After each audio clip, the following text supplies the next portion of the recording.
2 రోజుల వయసున్న మృత శిశువును తీసుకొచ్చిన కుక్క. వరంగల్ ఎంజీఎంలో తీవ్ర కలకలం. ఆ బిడ్డ తమ ఆసుపత్రికి చెందినది కాదని సూపరింటెండెంట్ దర్యాప్తు చేస్తున్న పోలీసులు. ఏమైనా అనిపిస్తుందా అసలు? వరంగల్ హాస్పిటల్ ఎంజీఎంలో ఇలాంటి ఘోరాలు బాగా జరుగుతాయి. వరంగల్ మెడికల్. ఏ తల్లి కన్న బిడ్డో కానీ 2 రోజుల నవజాత శిశువు ఓ కుక్క నోట కరుచుకొని వచ్చిన ఘటన వరంగల్ ఎంజీఎం ఆసుపత్రిలో కలకలం సృష్టించింది.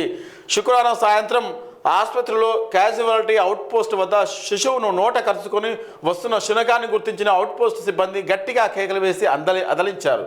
దీంతో ఆ కుక్క ఆ శిశువును అక్కడే వదిలేసి పారిపోయింది.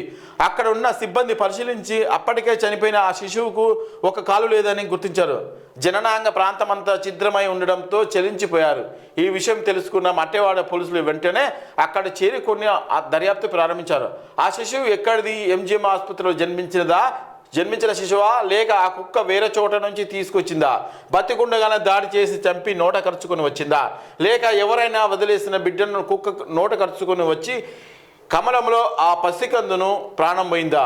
వచ్చే క్రమంలో లేక ఎవరైనా ప్రాణం పోయిన శిశువును వదిలేస్తే ఆ మృతదేహాన్ని కుక్క పట్టుకొచ్చిందా అనే కోణాలు దర్యాప్తు చేస్తున్నాం. దర్యాప్తు చేస్తే ఎంత ఘోరం! ఈ కుక్కలతో బాధ అయితే పోతలేదా అసలు? ఈ కుక్కలు